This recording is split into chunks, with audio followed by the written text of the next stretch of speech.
رافضی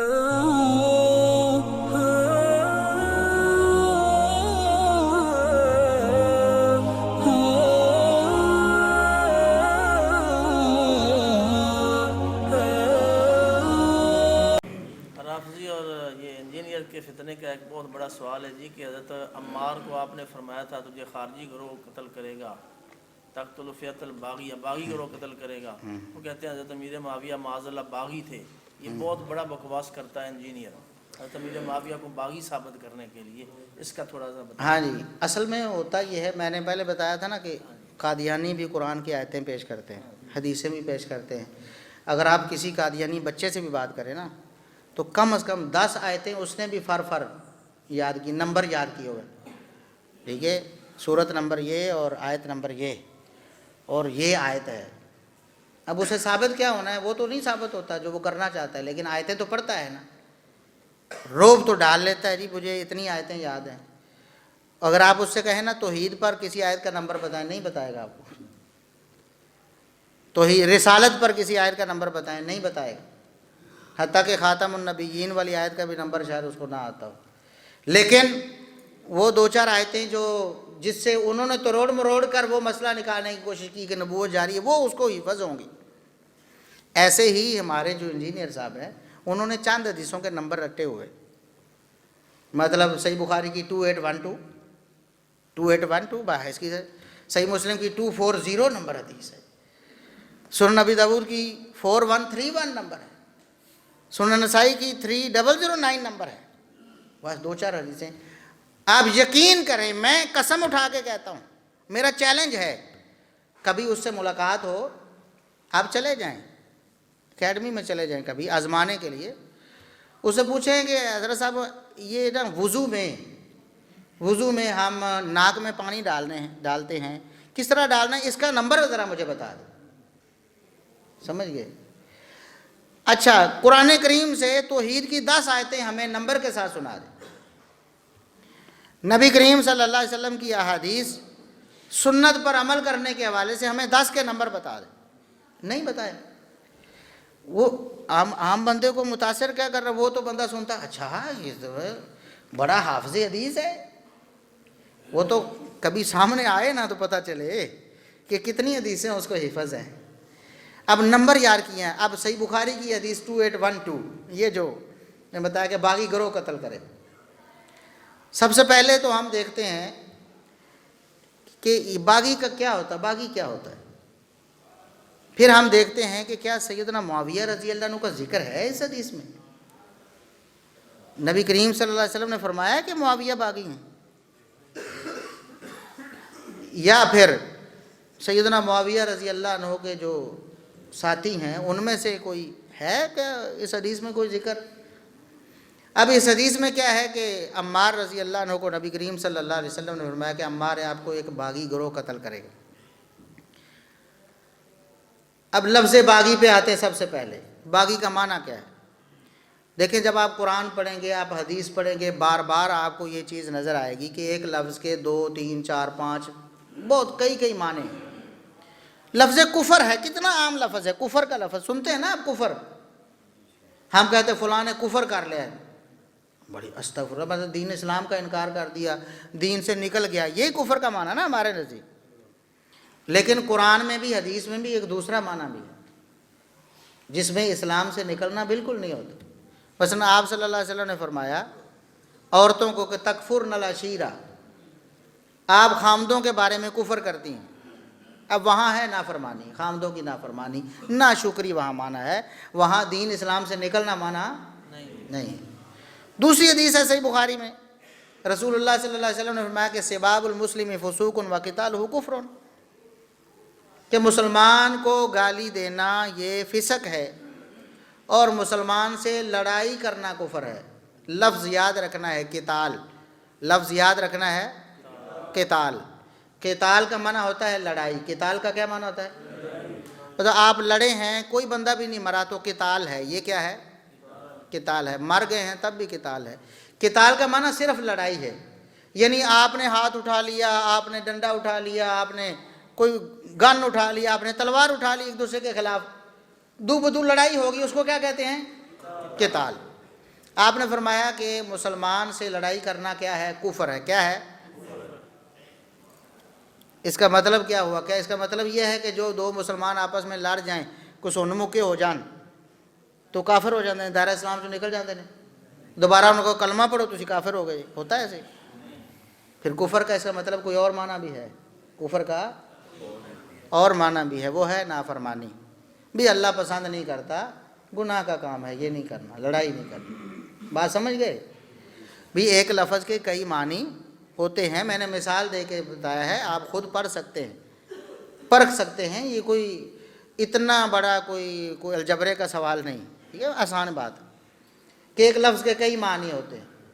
لفظ باغی اس کا بھی ایک لغوی معنی ہے اور ایک اصطلاحی معنی ہے. لغوی معنی ہے اختلاف کرنے والا، اختلاف کرنے والا، کسی کی رائے کو نہ ماننے والا. اور اصطلاحی معنی ہے ایسا، یعنی اسلام کی نظر میں جو انتہائی غلط کام ہے کہ کسی مسلمانوں کے خلیفہ کے خلاف تلوار اٹھا لینا. بات سمجھ گئے؟ دو باتیں ہو گئی. ایک باغی کا بہت مذموم معنی ہے، یعنی خلافت کا انکار کر کے فتنہ و فساد شروع کر دینا.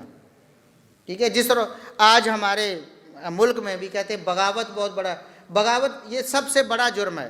کسی بھی ملک میں، کسی بھی سلطنت میں بغاوت سب سے بڑا جرم ہوتا ہے. جنگی جس کو جرم کہتے ہیں، جنگی جرم، اس کی سزا جو ہے نا وہ پھانسی سے کم نہیں ہوتی.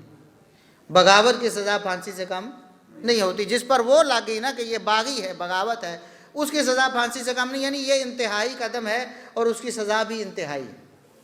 ایک یہ معنی ہے، یہ اصطلاحی معنی ہے.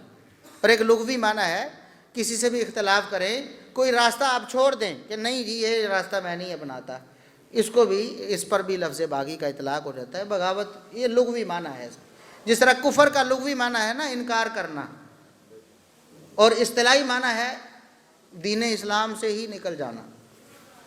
بات سمجھ رہے ہیں؟ لڑائیاں کرنے والے دنیا میں جن کی لڑائیاں ہو گئی جنت میں جا سکتے ہیں، جنت میں جا سکتے ہیں. جائیں گے نا، وہ ہو جاتی ہیں نا لڑائیاں مسلمانوں میں، دائرہ اسلام سے خارج نہیں ہوتے. ورنہ جو دائرہ اسلام سے خارج ہو جائے وہ جنت میں، کافر جنت میں جا نہیں سکتا. نبی پاک نے فرمایا مسلمانوں کا آپس میں لڑنا کفر ہے، مسلمانوں کا آپس میں لڑائی کرنا کفر ہے.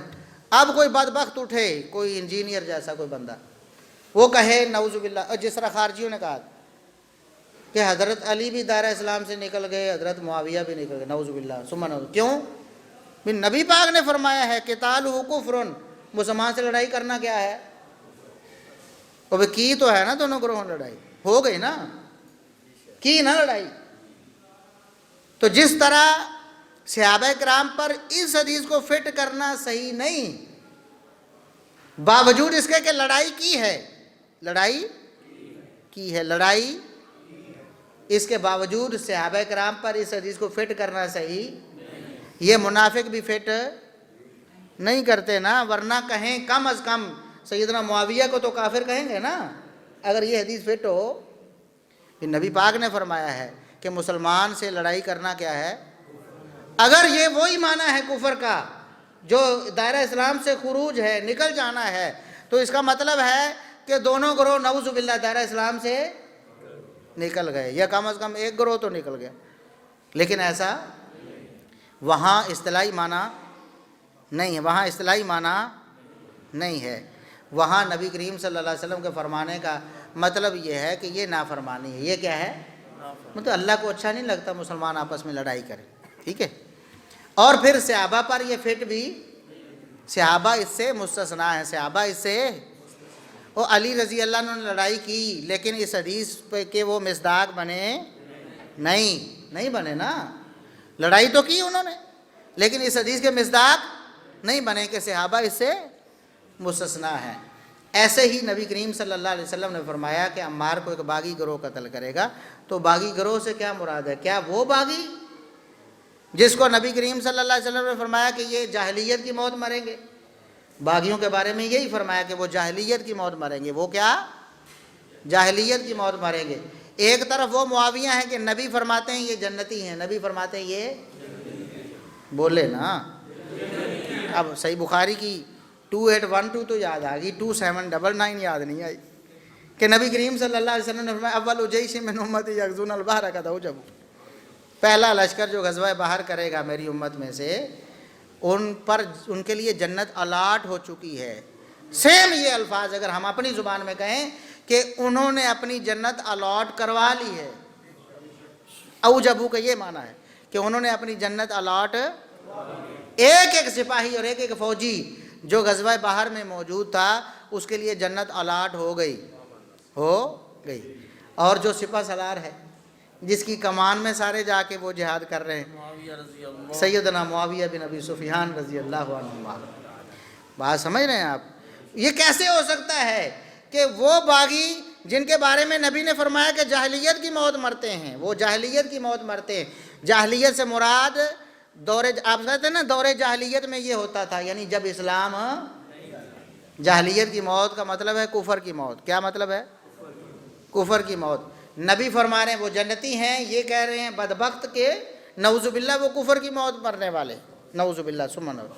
بھئی دیکھیں نبی پاک کا فرمان، ایک فرمان دوسرے کے خلاف تو نہیں ہو سکتا نا۔ اب اس کا معنی ہے، باغی کا معنی ہے ایسا گروہ جو سیدنا علی رضی اللہ عنہ سے ان کے ایک موقف پہ اختلاف کرتا ہو۔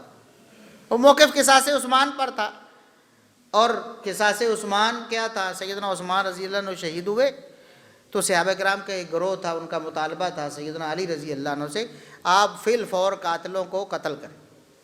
بس سیدنا عثمان کے قاتل ہیں، ان کو ڈھیل دینے کا کوئی تک نہیں بنتا۔ سیدنا علی رضی اللہ عنہ اپنی جگہ ٹھیک، وہ چاہتے تھے کہ ہمیں تھوڑا سا عرصہ اپنی حکومت کو مضبوط کرنا چاہیے، اس کے بعد پھر ہاتھ ڈالیں گے۔ ابھی ہاتھ ڈالا تو میں ابھی نیا ہوں تو ہو سکتا ہے کہ فتنہ بڑھ جائے۔ دونوں گروہوں کا جو موقف تھا اپنی اپنی جگہ بالکل ٹھیک تھا، اور دونوں نے جو کچھ کیا اللہ کے ہاں وہ پسندیدہ تھا، اپنا نقطہ نظر اس پر عمل کیا انہوں نے۔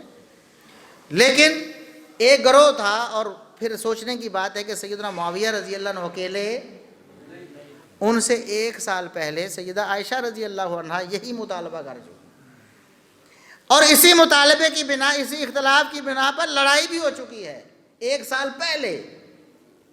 بات سمجھ رہے ہیں؟ اور اس لڑائی میں طلحہ و زبیر بھی ہیں عشرہ مبشرہ میں سے۔ وہ ابو بکر، عمر، عثمان، علی کے بعد کون ہیں؟ طلحہ و زبیر۔ ترتیب میں جب لگاتے ہیں طلحہ و زبیر 5ویں 6ٹھے نمبر پر ہیں عشرہ مبشرہ میں، اتنے جلیل القدر۔ اور یہ وہ لوگ ہیں جو سیدہ عائشہ رضی اللہ عنہا کے حامی ہیں، اور کہتے ہیں کہ علی رضی اللہ عنہ کا یہ موقف ٹھیک نہیں ہے، ہم اس موقف کو نہیں مانتے، اور مطالبہ کرتے ہیں کہ فوراً سیدنا عثمان رضی اللہ عنہ کے قاتلوں کو کیفر کردار تک پہنچایا جائے۔ بات سمجھ رہے ہیں؟ تو پھر یہ تو گئے، سارے ہی گئے نا بھئی۔ وہ کہتے ہیں جی خلیفہ حق کے خلاف جو اٹھے گا وہ باغی ہوگا، یہی کہتے ہیں نا۔ پھر تو سیدہ عائشہ، طلحہ، زبیر، اور پھر تو سارا کچھ ہی کیا نا، پکے رافضی ہو جاؤ، ساری حدیثوں کا انکار کر دو۔ ان کے لیے تو آسان ہے نا، وہ کہتے ہیں حدیثیں تو ہیں ہی کوئی نہیں، ہماری اپنی ہیں، اور ان کی اپنی میں تو یہ ہے نہیں کہ طلحہ و زبیر جنتی ہیں، عائشہ جنتی ہیں، نہیں ہے نا۔ ان کے لیے تو آسان بات ہے، لیکن ان منافقوں کے لیے تو بہت مشکل ہے، گلے کا کانٹا بن گیا ہے۔ بھی اماں عائشہ، نبی پاک نے فرمایا دنیا آخرت میں میری بیوی ہے، اور ادھر سیدنا علی کے خلاف بھی کھڑی ہیں، اور بات سمجھی، جنتی بھی سیدنا علی کے خلاف، صحابی ہو علی رضی اللہ عنہ کے مخالف ہو جائے کسی مسئلے میں تو جنت میں جائے گا، جنت میں۔ اور اماں عائشہ جنت میں جائیں گی کہ نہیں جائیں گی؟ طلحہ جنت میں جائیں گے کہ نہیں؟ زبیر جنت میں جائیں گے کہ نہیں؟ نبی خود اعلان کر کے گئے ہیں یہ سارے جنتی ہیں۔ اسی جنت میں معاویہ بھی جائیں گے، کیونکہ نبی نے فرمایا ہے پہلا لشکر جو غزوہ بحر کرے گا وہ جنتی ہے، ان کی جنت تو الاٹ ہو چکی ہے، اور اللہ کی ہوئی الاٹمنٹ کو کوئی منسوخ کر سکتا نہیں، اللہ کی الاٹمنٹ کو کوئی منسوخ نہیں کرتا۔ بھئی اللہ کو نہیں پتا تھا کہ معاویہ نے بعد میں کیا کرنا ہے، یا غزوہ بحر میں شامل ہونے والوں نے بعد میں کیا کرنا، اللہ کو نہیں پتا تھا؟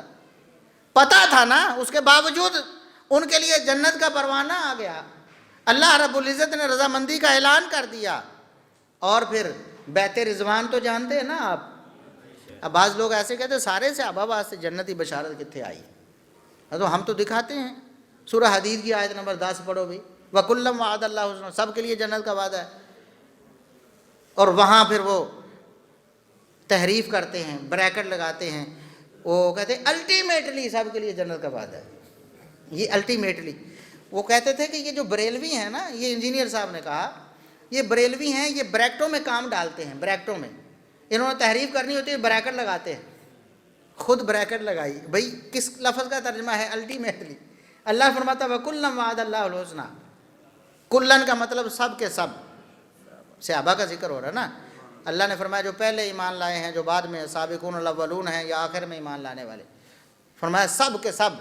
وعد اللہ، اللہ نے وعدہ کر لیا ان سے الحسنہ، جنت کا. بس سیدھی سیدھی بات ہے.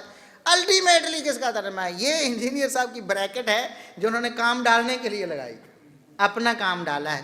وہ کہتے ہیں نا، اچھا کہتے ہیں جی صحابہ، سارے صحابہ کو جنتی کہنا یہ قرآن کے منہ میں اپنا لقمہ ڈالنے والی بات. یہ انجینئر صاحب کا لفظ، بھئی وہ تو قرآن نے کہا نا، لیکن انکار کرنا سارے صحابہ کے جنتی ہونے کا، یہ قرآن کے منہ میں اپنا لقمہ ڈالنے والی بات. بھئی الٹیمیٹلی تو آپ ڈال رہے ہیں نا، ہم نے تو نہیں ڈالا.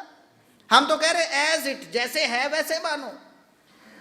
دلائل ہیں، لیکن وہ کہتے ہیں کہ نہیں جی یہ جو رضی اللہ عنہم ورضوا عنہ ہے نا سورہ فتح میں، یہ تو صرف اور صرف ان 1400 صحابہ کے لیے ہے جو بیت رضوان میں شریک ہوئے. یہی کہتے تھے نا. لیکن منافق اس سے بھی مکر گئے. اس سے بھی ہم نے کہا وہ مغیرہ بن شعبہ جو معاویہ کے دستے راست ہیں اور جن کو تم کوستے ہو، جن کو تم برا کہتے ہو، وہ بیت رضوان والے ہیں، وہ بیت رضوان والے ہیں. اب کہاں جاؤ؟ اٹک گئی نا گلے میں، اب نہ آگے جا سکتی نہ پیچھے آ سکتی. کیسے کریں؟ مانتے ہیں تب بھی جاتے ہیں، نہیں مانتے تو پھر بھی پھنستے ہیں. بھی مغیرہ بن شعبہ سیدنا معاویہ کے ساتھ ہے اور ان کے عظیم کمانڈر ہیں، اور یہ جب تان تشنیع کرتے ہیں کہتے ہیں یہ جو چند صحابہ کا انکار کر دیں تو بس ہم راضی ہو جائیں گے. راضی تو ویسے نہیں ہوتے نا. یہ کہتے ہیں جی معاویہ رضی اللہ عنہ، مغیرہ بن شعبہ رضی اللہ عنہ، بصر بن ارطاد رضی اللہ عنہ، عمر بن عاص رضی اللہ عنہ، ابو موسیٰ اشعری رضی اللہ عنہ، یہ پہلے کہتے تھے 4-5 کا انکار کر دو تو وہ مسئلہ ہی نہیں، پھر سب ٹھیک ہے، پھر سب ٹھیک. لیکن جب اعتراض کرنے پہ آئے تو کہے کہ ابو بکر آج زندہ ہوتے نا تو اپنے انتخاب پہ خون کے آنسور ہوتے. نعوذ باللہ ثم نعوذ. سیاسی طور پر پہلے خلیفہ تو روحانی طور پر حضرت علی پہلے، سیاسی طور پر حضرت ابو بکر پہلے خلیفہ ہیں، روحانی طور پر حضرت علی پہلے خلیفہ ہیں. یہ لکھیں، اندازہ کریں. یہ وہ رافضیوں والی زبان اور خالص. اور اب تو آپ نے دیکھ لیا نا، پاؤں دھونا بھی چھوڑ دیا، پاؤں دھوئے بغیر وضو ہو جاتا ہے، کہہ دیا نا. اور پیچھے کڑی کو کسر رہ گئی. اور میں تو کہتا ہوں ہاتھ چھوڑ کے نماز تو پہلے ہی شروع کر دی تھی. میں کہتا ہوں کہ اگر تو رافضی ہونے کے لیے سینگ ہونا ضروری ہے نا، پھر تو واقعی انجینئر صاحب رافضی نہیں، کیونکہ سینگ تو واقعی نہیں ہے. لیکن اگر عقائد اور افکار سے بندہ رافضی بنتا ہے تو پھر ان کے رافضی ہونے کا انکار کرنا تو بالکل، یعنی یہ تو سورج کو دیکھ کر آنکھیں چرانے والی بات ہے کہ نہیں جی. تو بات یہ ہے کہ سیدنا معاویہ رضی اللہ عنہ اور ان کے ساتھی اور دیگر صحابہ، اماں عائشہ اور دیگر لوگ جو اس مطالبے میں ان کے حامی ہیں، وہ تو سارے کے سارے پھر باغی ہوئے نا. اگر باغی کا وہ معنی ہے جاہلیت کی موت مرنے والے، نعوذ باللہ ثم نعوذ باللہ، یہ تو قرآن کا بھی انکار ہے، نبی پاک صلی اللہ علیہ وسلم کے فرمان کا بھی انکار ہے. تو اب دوسرا معنی رہ گیا اختلاف کرنے والے. تو کر لو بھی. ایک ایسا گروہ ہوگا جو علی رضی اللہ عنہ سے اختلاف کرتا ہوگا، اس گروہ میں سے کچھ لوگ سیدنا عمار کو شہید کر دیں گے تو ٹھیک ہے، اس میں کیا مسئلہ. اب رہ گئی بات، اگلی بات جو بڑی غور کرنے والی، جو میں نے لفظ آپ کو یاد کرایا تھا قتال کا. قتال کا کیا معنی ہوتا ہے؟ لڑائی. اور ایک لفظ ہوتا ہے قتل. بس ایک الف کا فرق ہے، دونوں میں الف کا فرق ہے. پہلے قتال ہوتا ہے اور پھر کبھی کبھی قتال میں قتل بھی ہو جاتا ہے، کبھی کبھی قتال میں قتل بھی ہو جاتا ہے. ہر قتال میں قتل نہیں ہوتا. قتال صرف لڑائی کو کہتے ہیں. قتل اس سے بھی اگلی سٹیج ہے، جان سے مار دینا. جان سے نبی پاک صلی اللہ علیہ وسلم نے جو فرمایا ہے عمار کو باغی گروہ قتل کرے گا، یہ نہیں فرمایا کہ عمار سے لڑائی کرے گا. نہیں سمجھ آئی؟ فرمایا کہ باغی کون ہے؟ جو عمار کو قتل کرے گا، جو جان سے مارے گا وہ باغی ہوگا. بھی معاویہ رضی اللہ عنہ نے عمار رضی اللہ عنہ کو قتل، یہ آج تک کسی دنیا میں کسی رافضی نے بھی یہ دعویٰ نہیں، کسی کافر نے بھی یہ نہیں کہا کہ معاویہ رضی اللہ عنہ تلوار لے کر آئے عمار کو شہید. اسی طرح سیدنا معاویہ رضی اللہ عنہ نے عمار رضی اللہ عنہ کو قتل نہیں کیا، نہ کروایا ہے، کروایا بھی کسی بندے کو نہیں بھیجا کہ وہ عمار ہے ان کو جا کے شہید کر دو، نہیں۔ عمار رضی اللہ عنہ کے قتل پہ راضی بھی نہیں ہوئے۔ کوئی ایک مثال ایسی، کوئی ایک روایت ایسی پیش کرو کہ انہوں نے کہا ہو کہ عمار شہید ہو گئے تو بہت اچھا ہو، بلکہ افسوس کا اظہار کیا، کہا کہ ہم کب انہیں قتل کرنا چاہتے تھے، اب جب ان کو سامنے لا کے کھڑا کر دیا گیا تیروں اور تلواروں کے سامنے، اب تیر لگ گیا ان کو، تلوار لگ گئی، افسوس کا اظہار کیا بھی عمار ہم ان کو شہید کرنا چاہتے ہیں، بھلا کیسے ہو سکتا ہے ہم عمار کو شہید کریں، اتنے عظیم صحابی ہیں، ہم کیسے شہید کر سکتے ہیں انہیں؟ انکار کیا ہے، اس پر افسوس کیا ہے، حکم نہیں دیا، قتل نہیں کیا۔ اب بات رہ گئی جی قتل کیا کس نے؟ زیادہ سے زیادہ بات وہ ایک روایت جو مسند احمد کی ہے وہ پیش کی جاتی ہے جی ابو الغادیہ رضی اللہ عنہ ایک صحابی تھے، انہوں نے قتل کیا۔ اگر مان لیں کہ انہوں نے قتل کیا ہے تب بھی وہ بیت رضوان والے ہیں۔ کون ہیں؟ بولو کون ہیں ابو الغادیہ؟ اور یہ لوگ خود مان چکے ہیں کہ جنت کی جو پکی گارنٹی ہے نا وہ ان 1400 لوگوں کے لیے جو بیت رضوان میں شامل ہیں۔ بات سمجھ آ گئی؟ اگر یہ مان لیا جائے، بالفرض ان کی بات مان لیں کہ ابو الغادیہ رضی اللہ عنہ نے شہید کیا ہے، تب بھی ابو الغادیہ اللہ کی جنتوں کے مہمان ہیں، تب بھی ابو الغادیہ اللہ کی جنتوں کے مہمان ہیں۔ وہ ابو الغادیہ تو جنت میں چلے جائیں جنہوں نے قتل کیا ان کے بقول، اور معاویہ جو ہے نعوذ باللہ وہ باغی ہو جائے، جنہوں نے کیا ہے نہ حکم دیا ہے نہ خوش ہوئے۔ بات سمجھ گئے؟ لیکن حقیقت یہ بھی نہیں، ابو الغادیہ رضی اللہ عنہ کا شہید کرنا بھی بالیقین ثابت نہیں۔ دیکھیں ایک میدان جنگ لگا ہوا، تیر تلوار نیزے پھینکے جا رہے ہیں، یوں سمجھیں کہ یہاں گولیوں کی بچھاڑیں ہو رہی ہیں، کوئی 15-20 بندے فائرنگ کر رہے ہیں۔ اب ایک بندہ سامنے آتا ہے، اب 2-3 بندے دعویٰ کر دیتے ہیں کہ جی میری گولی اس کو لگی تھی۔ اب یا تو وہ گولی کا کوئی نمبر ہو، اسے جانچا جائے، پوسٹ مارٹم ہو کہ واقعی اس کی گولی لگی، تو یا پھر دعویٰ ہی ہے نا، ایک بندے نے خیال کیا کہ میں بھی فائرنگ کر رہا تھا باقی بھی کر رہے تھے تو میری لگی ہوگی۔ ایک نہیں ہے، کم از کم 2 ہیں یا 3 بندے ہیں جن کا یہ دعویٰ ہے، اور مسند احمد میں صحیح حدیث ہے۔ 2 بندے آتے ہیں ایک صحابی کے پاس، 2 کہتے ہیں دیکھو ہماری تلواروں پہ خون لگا ہے، دونوں کہتے ہیں میں نے، وہ کہتا ہے نہیں میں نے شہید کیا عمار کو۔ بھی اب اگر مان لیں بالفرض کہ ان 2 میں سے ایک ابو الغادیہ ہیں تو تب بھی ابو الغادیہ رضی اللہ عنہ بالیقین قاتل بنتے، بھی شاکی ہے نا 2 جو بندے دعویٰ کر رہے۔ اور اگلی بات تیسری یہ ہے کہ ابو الغادیہ تیسرے بندے ہیں، دوسرے، کیونکہ وہ تلواریں لے کر ہے، ابو الغادیہ کہتے ہیں میں نے تو نیزہ پھینکا تھا۔ سمجھ نہیں آئی؟ ابھی ایک بندہ دور سے مارنے کا دعویٰ کرتا ہے کہ میں نے نیزہ پھینکا تھا جبکہ تلواریں نیزے تیر چل رہے ہیں، اور ایک بندہ کہتا ہے میں نے اپنے ہاتھ سے جا کے شہید کیا ہے۔ کس کی بات زیادہ معتبر ہوگی؟ اور جو قریب ہے جو کہتا ہے یقین تو اس کی بات پہ ہوگا، اور وہ سیدنا ابو الغادیہ نہیں تھے۔ سمجھ گئے؟ سب سے پہلی بات کہ باغی کا معنی کیا ہے؟ اگر اس کا معنی لغوی کریں اختلاف کرنے والا تو تب کوئی اعتراض نہیں آتا، وہ اماں عائشہ نے کیا، طلحہ و زبیر نے کیا۔ اور اگلی بات یہ ہے سوچنے سمجھنے کی، طلحہ و زبیر دونوں شہید ہوئے ہیں جنگ جمل میں، سیدہ عائشہ کی صف میں ہیں، اور شہید کرنے والے کون ہیں؟ حضرت علی رضی اللہ عنہ کے صف میں۔ کون بولے ہیں؟ حضرت علی کے صف میں۔ حضرت علی کے صف میں سے بندے اگر طلحہ و زبیر کو شہید کر دیں جو عشرہ مبشرہ میں سے ہیں تو سیدنا علی پر کوئی الزام نہیں آتا۔ تو عمار رضی اللہ عنہ کو اگر اس گروہ میں سے کوئی شہید کر دیتا ہے تو معاویہ رضی اللہ عنہ پر کیسے آ جاتا ہے الزام؟ نہیں سمجھے بات؟ آئی نا سمجھ؟ بھائی انہوں نے تو نہیں کہا شہید کر دو، نہ وہ راضی ہیں، نہ ان کی کوئی انٹینشن ہے، نہ انہوں نے کوئی اشارہ تک کیا ہے ان کو شہید کروانے کا، وہ تو ایک تھا، اور یہ لوگ مانتے ہیں۔ اگلی بات ہے جو سب سے اہم بات ہے، انجینئر صاحب مانتے ہیں، خود مانتے ہیں کہ سیدنا معاویہ رضی اللہ عنہ نے لڑائی نہیں کی بلکہ لڑائی ان پر مسلط کی گئی۔ یہ الفاظ میں نہ دکھاؤں تو میں ذمہ دار، جو سزا آپ چاہیں میری مقرر کر۔ وہ کہتے ہیں کہ سیدنا معاویہ رضی اللہ عنہ نے لڑائی کی نہیں، ان کا تو مطالبہ تھا نا انہوں نے کہا کہ جی یہ مطالبہ مانا جانا چاہیے. کہتے ہیں کہ حضرت علی نے خود ان کو جو ہے نا جنگ میں دھکیلا کہ یہ کیوں مطالبہ کر رہے ہیں, ان کو کوئی حق نہیں مطالبہ کرنے کا, یہ باغی ہیں لہٰذا کاٹ دو ان کو. بات سمجھ گئے؟ اب جب حملہ ہو جائے تو اب دفاع تو کرتا ہے نا بندہ. اب دفاع کرنے والے سے اگر کوئی بندہ دفاع کرتے ہوئے کچھ ہو جائے تو اس کو ذمہ دار کہا جا سکتا ہے پھر. اور اگلی بات یہ ہے کہ قتال کی بات تو نہیں تھی, قتل کی بات تھی. سیدنا معاویہ اور دیگر صحابہ نے قتال کیا ہے, لیکن سیدنا عمار کو شہید قتل نہیں کیا. وہ بندہ ڈھونڈو, اگر آپ کہتے ہو ابوالغادیہ ہیں تو وہ بھی ثابت نہیں. ڈھونڈو بندہ اور اس کے بارے میں کوئی بات کرو, تب ہم آگے بات چلائیں. اس لیے یہ 2812 ہے, اس میں کچھ بھی نہیں رکھا ہوا. یہ بالکل ایسے ہی ہے جیسے وہ قادیانی ایک آیت پڑھتے ہیں وَإِن مِّنْ أُمَّةٍ إِلَّا خَلَا فِيهَا نَذِيرٌ.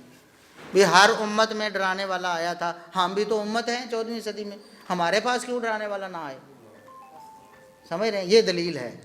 تو ہم ان سے پوچھتے بھی 13 صدیاں تے لنگ گئیاں تے وہی عمر چل رہی ہوں, تسی نویں امت آ گئے ہو. بھی 13 صدیوں میں نبی کی ضرورت نہیں تھی نا, تو 14ویں میں انج لنگ جانی سی. یا تو مانو نا بھی ہر صدی میں اتنے اتنے نبی آتے رہے, تمہارے بقول سوچنے کی بات ہے نا. تو دلیلیں تو ان کے پاس بھی ہیں ایسی, یہ بھی ایسی. اب نہ سیدنا معاویہ کا ذکر, نہ ان کا نام, نہ ان کے گروہ کا کوئی نشانی کہ فلاں گروہ ہے, کچھ بھی نہیں.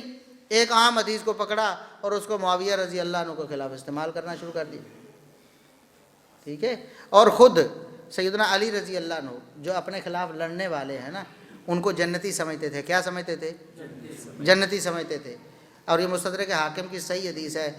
اب یہ میں جو جواب دے رہا ہوں تھوڑا تفصیل, اس میں بہت سارے شبہات کے جواب, بہت سارے, بات بہت زیادہ کلیئر ہو جائے گی انشاءاللہ. طلحہ رضی اللہ عنہ شہید ہوئے جنگ جمل میں سیدنا علی رضی اللہ عنہ کے لشکر کے ہاتھوں. زبیر رضی اللہ عنہ بھی شہید ہوئے. طلحہ رضی اللہ عنہ کا بیٹا ایک دن آ رہا تھا تو علی رضی اللہ عنہ نے دیکھا تو ویلکم کیا, مرحبا بچے آؤ. اس کو تو ذرا دکھ تھا, اب ظاہر ہے باپ شہید ہوا ہے اور علی رضی اللہ عنہ کے لشکر کے ہاتھوں شہید ہوا ہے. تو اس نے کہہ دیا کہ امیر المومنین آپ مجھ کو تو ویلکم کر رہے ہیں, میرے ابا جی کو تو آپ نے شہید کیا ہے, ان کا مال بھی ابھی آپ کے قبضے میں ہے, ابھی نئی نئی جنگ ہوئی تھی جنگ جمل, تو میرے یہ لفظ ہے کہ میرے ابا کو آپ نے شہید کیا ہے, طلحہ کو آپ نے شہید کیا ہے, اور مال بھی لے لیا, اور مجھے مرحبا کہہ رہے ہیں, مجھے ویلکم کہہ رہے ہیں. دکھ کا اظہار کیا, مطلب آگے سے اعتراض کیا. تو سیدنا علی رضی اللہ عنہ نے یہ نہیں فرمایا ابھی تمہیں پتہ نہیں میں خلیفہ برحق تھا, میرے خلاف اٹھنے کی کس کے پاس جرأت تھی؟ قرآن نے کہا خلیفہ کے خلاف اٹھنا ایسا ہے, نبی پاک نے فرمایا خلیفہ کے خلاف اٹھنا ایسا ہے, اور وہ تو باغی تھے نعوذ باللہ ثم نعوذ. ایسی کوئی بات علی رضی اللہ عنہ نے کیا فرمایا؟ سبحان اللہ, سبحان. یہ ہے علی کا موقف ان جنگوں میں جو صحابہ کے مابین ہوئی ہیں, اور علی کا موقف اللہ کے فضل سے ہم نے اپنایا. کیا فرمانے لگے؟ فرمایا بیٹا جو ہوا سو ہوا, وہ تو ہو گیا نا. اب اللہ رب العزت نے فرمایا ہے قرآن میں وَنَزَعْنَا مَا فِي صُدُورِهِم مِّنْ غِلٍّ, دنیا میں مسلمانوں کے مابین, مومنوں کے مابین جو چپکلشیں ہیں, جو رنجشیں ہیں, جو اختلافات ہیں, ہم آخرت میں ان کو دور کر دیں گے. آخرت میں ان کو, اور ان کے سینے صاف کر کے ہم جنت میں داخل کریں گے. اور جنت میں وہ ایک دوسرے کے دوست ہوں گے, ایک دوسرے سے سامنے وہ ٹیکیں لگائے اپنے اپنے تختوں پہ ایک دوسرے کے ساتھ خوش گپیاں کر رہے ہوں گے. بیٹا مجھے امید ہے کہ میں اور طلحہ ایسے ہی ہوں گے. اب علی رضی اللہ عنہ کو وہ تو امید عاجزی کے لیے کہہ رہے ہیں, ہمیں تو یقین ہے, ہمیں تو. اب علی رضی اللہ عنہ کا موقف کیا ہے کہ میرے خلاف تلوار اٹھا کر بھی صحابی ہے تو جنت میں جائے گا, میں بھی اس کے ساتھ چلا جاؤں. یہ علی رضی اللہ عنہ کہہ رہے میں بھی اس کے ساتھ چلا جاؤں گا. تم جو مانتے ہو نا تمہارے ابا کا اتنا مقام ہے, وہ جنت میں جائیں گے تو انشاءاللہ میں بھی ان کے ساتھ جنت میں چلا جاؤں گا. ٹھیک ہے, جو ہو گیا وہ تو ہو گیا. اب علی رضی اللہ عنہ طلحہ رضی اللہ عنہ کو شہید تو نہیں کرنا چاہتے تھے نا, ذرا اختلاف بڑا, بات لڑائی تک چلی گئی, کون کون کہاں کہاں فتنہ پیدا کر رہا تھا, کون غلط فہمیاں بڑھا رہا تھا, کس نے شرارت کر دی, پہلے بات لڑائی تک چلی گئی. پھر ہر گروہ نے سمجھا بھی ادھر سے حملہ ہوا, ادھر سے حملہ ہوا ہے, اپنے دفاع کے لیے لڑنا شروع کر دیا, ظاہر نقصان ہو گیا. یہ علی رضی اللہ عنہ کا موقف ہے. اور عمر رضی اللہ عنہ کا موقف اس سے بھی پہلے. عمر بن خطاب خلیفہ راشد ہے نا. نبی پاک نے فرمایا علیکم بسنتی و سنت الخلفاء الراشدین المہدی، میری سنت کو بھی لازم پکڑو اور خلفاء راشدین کی سنت کو بھی لازم پکڑو. تو عمر رضی اللہ عنہ کی سنت کے. ایک دن ابو سعید خدری رضی اللہ عنہ ایک جگہ پر سفر میں ایک جگہ لیٹے ہوئے تھے، آرام کر رہے تھے. دو لوگ ان کے پاس بیٹھے ہیں. ظاہر ہے جنگیں ہو چکی ہیں، جنگ جمل صفین ہو چکی ہیں، معاملات گزر چکے ہیں. اس کے بعد بس بات ختم ہو رہی. دو لوگ آپس میں بات کر رہے ہیں ان کے پاس بیٹھ کے. ایک بندہ کہتا ہے کہ نہیں، وہ جو لڑائی ہوئی تھی نا سیدنا علی اور سیدنا معاویہ کی، معاویہ رضی اللہ عنہ نے صحیح نہیں کیا اس میں. اتنی سی بات. فنالا میں معاویہ، اس نے معاویہ رضی اللہ عنہ کی شان میں کوئی ایسی بات کہی جو نازیبا تھی، معاویہ نے کی حق پہنچتا. اس طرح کی بات. ابو سعید خدری جو لیٹے ہوئے تھے، ابو سعید خدری بھی جلیل القدر صحابی ہے، معمولی نہیں. لیٹے ہوئے تو اٹھ کے بیٹھ گئے. فرمایا کیا بات کی تم نے، کیا بات کی؟ صحابہ کے اختلافات کے بارے میں یہ اس طرح کا رویہ بناتے ہو کہ فلاں نے یہ کیوں کیا، فلاں نے یہ کیوں کیا؟ فرمایا میں تمہیں عمر بن خطاب کی بات بتاتا ہوں، اپنی نہیں، عمر بن خطاب کی بات بتاتا ہوں. کہتے ہیں عمر بن خطاب رضی اللہ عنہ ایک دن ان کے سامنے ایک معاملہ آیا. ایک بدو ہے، بدو دیہات سے آیا ہوا، وہ پینڈو لوگ، جٹکے جو لوگ، ان پڑھ جو لوگ، بدو ایک آیا ہوا ہے اور وہ انصار صحابہ کی توہین کر رہا ہے. بے اونا دی ایسی تیسی، وہ ہے جے تو وہ ہے جے.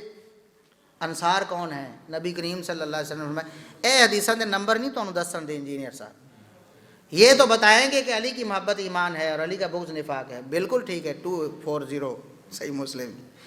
لیکن صحیح بخاری کی اس حدیث کا نمبر نہیں بتائیں گے، آپ کو سنائیں گے بھی نہیں کہ نبی کریم صلی اللہ علیہ وسلم نے فرمایا علامت الایمان حب الانصار، ایمان کی علامت انصار سے محبت ہے، جس کو انصار سے محبت ہے وہ مومن ہے. وعلامت النفاق بغض الانصار، اور انصار کا بغض یہ نفاق کی علامت ہے، جو انصار سے بغض رکھتا پکا منافق. اتنی بڑی بات ہے. تو صحابہ نے اس کو پکڑا بھی، امیر المومنین کو لے کے چلو آج تے ایسی تیسی ہو جانی. انصار صحابہ کے بارے میں یہ بری باتیں کر رہا ہے. اور عمر بن خطاب جو اتنے سخت ہیں اللہ کے دین کے بارے میں، نبی پاک نے انصار کے اتنے حقوق بتائے ہیں، ان کی محبت کو ایمان بتایا ہے. آج ان دی خیر نہیں، ذرا انہوں لے کے چلو عمر بن خطاب. عمر بن خطاب رضی اللہ عنہ کے پاس لائے، سارا معاملہ بتایا. عمر بن خطاب رضی اللہ عنہ نے جب معاملہ سنا ڈھیلے ہو. لوگ حیران ہیں، عمر بن خطاب جیسا جری، اس کی تو ایسی تیسی پھر جانی تھی. عمر بن خطاب بڑے نرم ہو گئے. فرمایا لولا ان لہ صحبۃ من رسول اللہ صلی اللہ علیہ وسلم لکفیتکم. او اللہ کے بندو، جس کو تم پکڑ کے لائے ہو نا، اس کو بھی رسول اللہ صلی اللہ علیہ وسلم کی صحبت حاصل ہے. اس کو توہین انصار کی کر رہا ہے، برا انصار کو کہہ رہا ہے، جن کی محبت ایمان ہے، جن کا بغض نفاق ہے. لیکن صحابہ پر یہ فٹ ہوتی. عمر بن خطاب نے فرمایا بھی جس کو تم پکڑ کے اے صحابی نہ ہوندا تو میں نبڑ دار دینا. یہ تو نبی کا صحابی ہے، اس نے کر بھی لیے ہے. تو عمر بن خطاب جیسا بھی صحابہ کے آپس میں اختلافات، حالانکہ ایک طرف وہ ہے جس کا نام بھی ہمیں معلوم نہیں، وہ پنڈ چو اٹھ کے آیا ہے، نبی پاک نال کوئی ایک ادھی ملاقات ہوئی سی. وہ کن کی توہین کر رہا ہے، کن کے خلاف بول رہا ہے؟ انصار. کہ نبی پاک نے فرمایا انصار میرا اندر والا کپڑا ہے، باقی ساری دنیا کے لوگ باہر والا کپڑا ہے. انصار تو میری بنیان نے، جڑے کدی بھی میرے نال جدا نہیں ہوندے.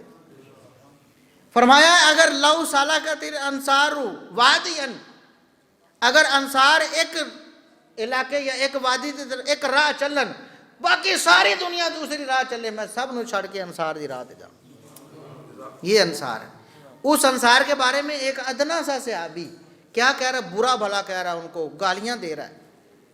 عمر بن خطاب کہتے ہیں عمر بن خطاب کی زبان بھی یہاں، ہاتھ تو دور کی بات ہے، ہاتھ اٹھنا تو دور کی بات ہے. وہ بولو ہاتھ اٹھنا تو. عمر بن خطاب کہتے ہیں میں ہاتھ اٹھانا تو دور کی بات ہے، زبان بھی نہیں کھول لوں گا. ایتھے بدبخت آندے نے اسی تلوار چک لینی سی، جڑے ساڈے سامنے بہ نہیں سکتے ایک گھنٹہ، وہ کہندے نے حضرت معاویہ کے خلاف اسی تلوار چک لے. اندازہ کریں صحابہ کیا درس دیتے, خلفائے راشدین کیا درس, سیدنا علی کیا درس دیتے. طلحہ و زبیر شہید بھی ہوئے ہیں, اپنے خلاف تلوار اٹھانے کے بعد شہید ہوئے, لیکن پھر بھی کہتے ہیں میں بھی ان کے ساتھ جنت میں چلا جاؤں. جزاک اللہ خیر. اللہ رب العزت ہمیں سمجھنے کی اور عمل کرنے کی توفیق عطا فرمائے. وآخر دعوانا الحمدللہ.